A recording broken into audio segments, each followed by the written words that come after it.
Our second lesson this morning comes from the Gospel according to Mark, chapter 8, verses 27 through 35. Jesus went on with his disciples to the villages of Caesarea Philippi, and on the way he asked his disciples, "Who do people say that I am?" And they answered him, "John the Baptist, and others Elijah, and still others one of the prophets." He asked them, "But who do you say that I am?" Peter answered him, "You are the Messiah." And he sternly ordered them not to tell anyone about him. Then he began to teach them that the Son of Man must undergo great suffering and be rejected by the elders, the chief priests, and the scribes, and be killed, and after 3 days rise again. He said all this quite openly. And Peter took him aside and began to rebuke him. But turning and looking at his disciples, he rebuked Peter and said, "Get behind me, Satan, for you are setting your mind not on divine things, but on human things." He called the crowd with his disciples and said to them, "If any want to become my followers, let them deny themselves and take up their cross and follow me. For those who want to save their life will lose it, and those who lose their life for my sake and for the sake of the gospel will save it." This is the word of the Lord. Thanks be to God. A first-year high school teacher walks down the hall on the first day of school. He pauses at the door of a veteran teacher who's sitting at her desk reading the paper. "It's my first day," he says. "Got any advice?" Without looking up from her newspaper, she holds up 2 fingers. 2 things, she says. 1, know all their names by tomorrow. 2, it's more important that they know you than that they know what you know. It's more important that they know you than what you know. The 8th chapter of Mark's Gospel is a turning point in this story. Up to this point, Jesus has been making the rounds of the towns of Galilee, healing and teaching, casting out demons, angering religious authorities, sharing meals with all kinds of sinners, and stirring up strong emotions in people wherever he goes. Now, Jesus wants to find out what his followers have learned from following him around. So he asks them, "Who do people say that I am?" The author Amin Maalouf was born in Lebanon, but has now lived in France for over 40 years. He knows something about the challenges of identity, observing in his writing that often we allow other people to choose our primary identity for us, usually when they criticize a certain aspect of ourselves. For example, if someone criticizes your gender, you feel your gender identity more acutely. If someone offends your religion or nationality, your allegiance to that community grows stronger. People often see themselves in terms of whichever one of their allegiances is most under attack, Maalouf writes. This exchange between Jesus and his disciples in Mark chapter 8 suggests that Jesus is well aware of this dynamic. He knows that the disciples have been trying to figure out exactly who he is, and one of the ways they're doing so is to listen to what other people say. And sure enough, they have a ready answer to his question. Well, other people say that you are John the Baptist or Elijah or one of the prophets. But it turns out this really isn't what Jesus is interested in. He knows that if the disciples are truly going to be faithful followers, they will have to figure out for themselves not only Jesus' identity, but their own. So the next question he asks is, "Who do you say that I am?" Rachel Held Evans is a devout Christian. She's made a name for herself as an intelligent and insightful writer about contemporary matters of Christian faith. From the outside, she appears to be a faithful follower of Jesus, but she feels differently. Evans has identified a disturbing cycle to her faith. In phase 1 of this cycle, she realizes that her commitment to Jesus is primarily intellectual. It's in her head. Jesus is an idea she believes in, not a person she follows.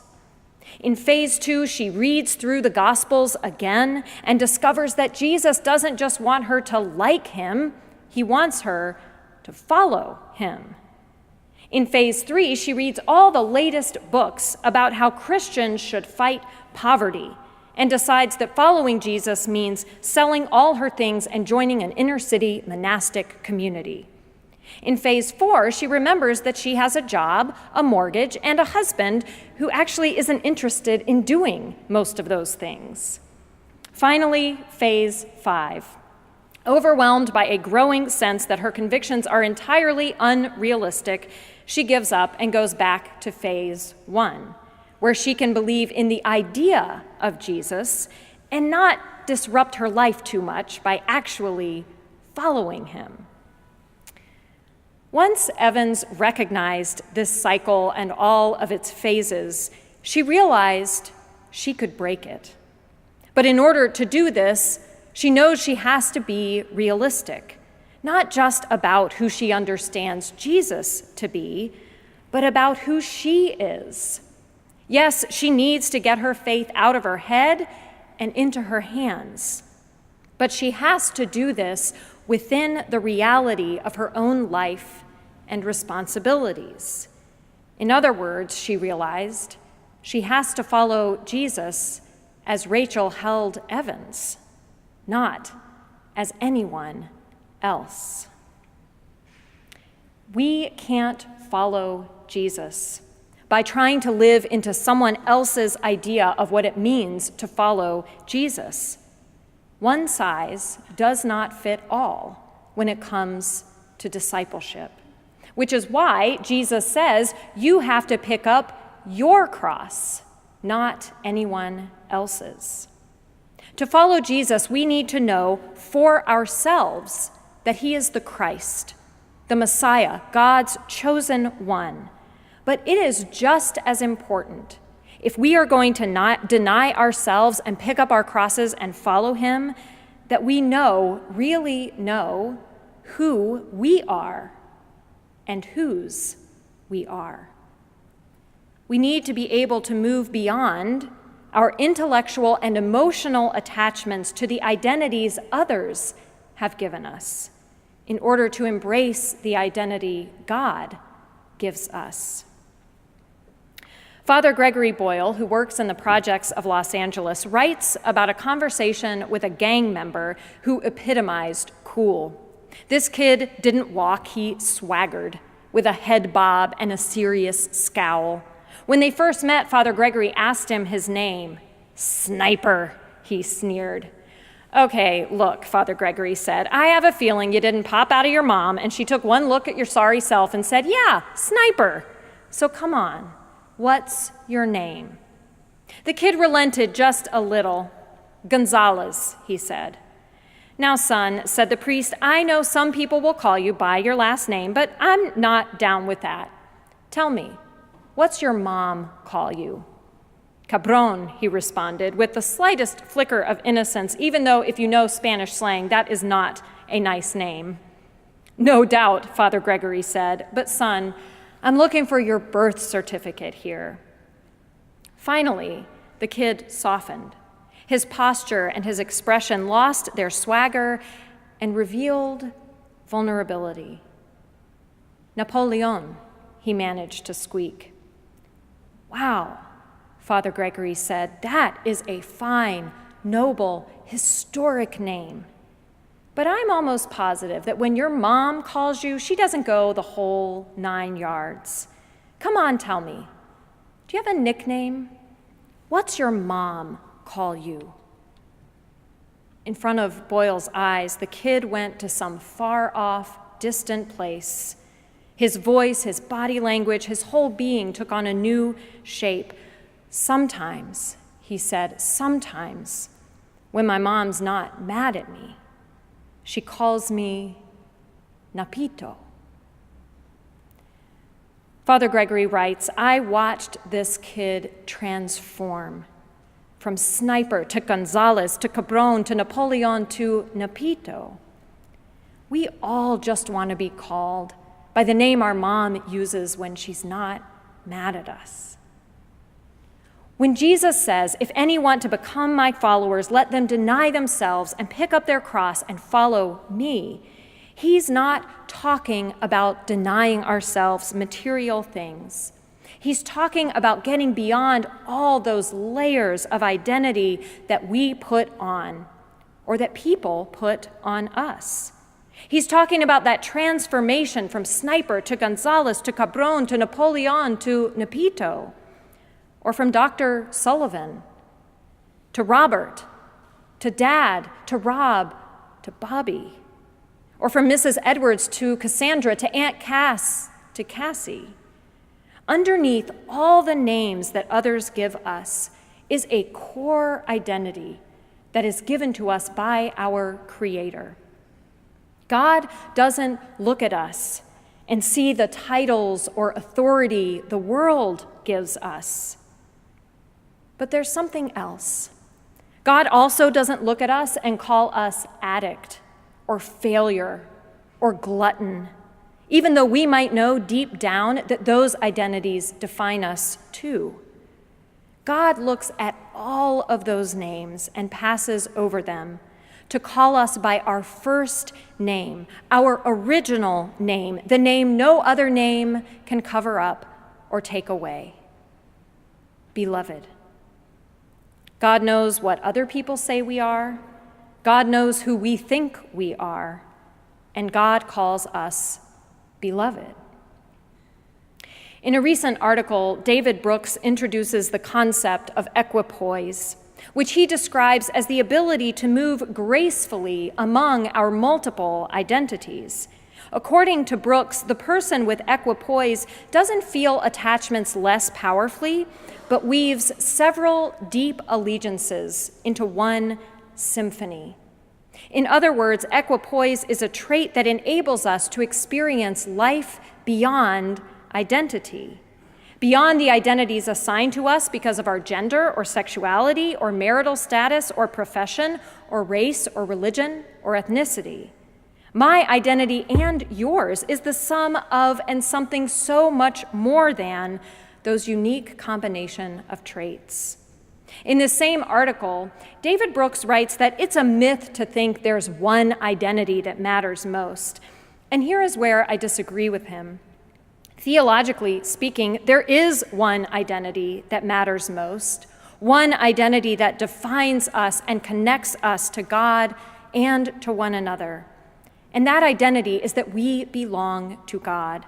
We are created in God's image. We are first and foremost and forever and always God's beloved. This is the identity that can never be altered, no matter what other identities change.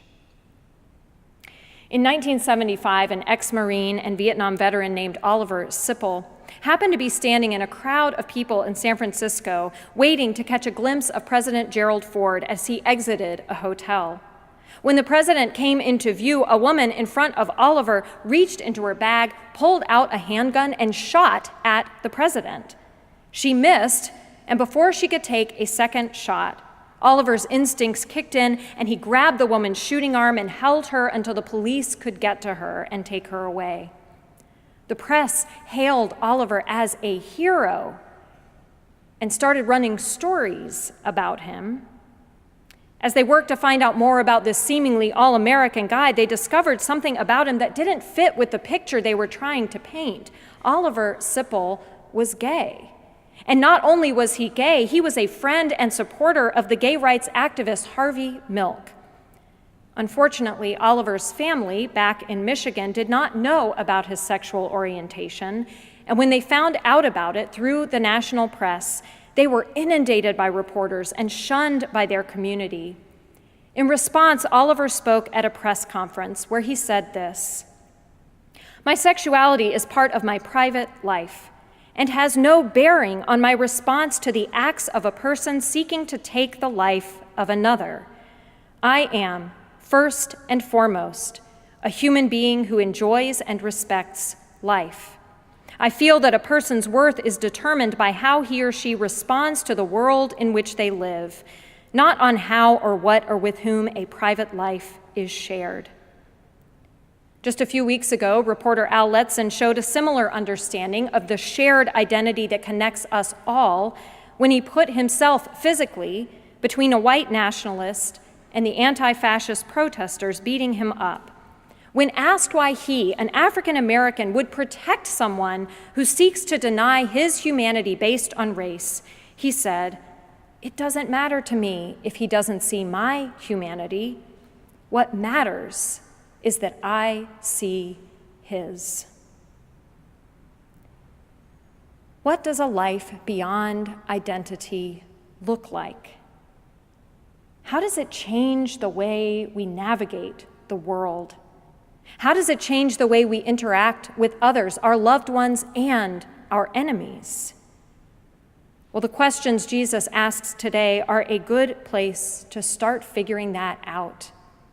Who do other people say that you are? Who do you say you are? And most importantly, who does God say you are? May you find your connection to God through your identity as God's beloved. And may you find your connection to others through their identity as God's beloved too. Amen.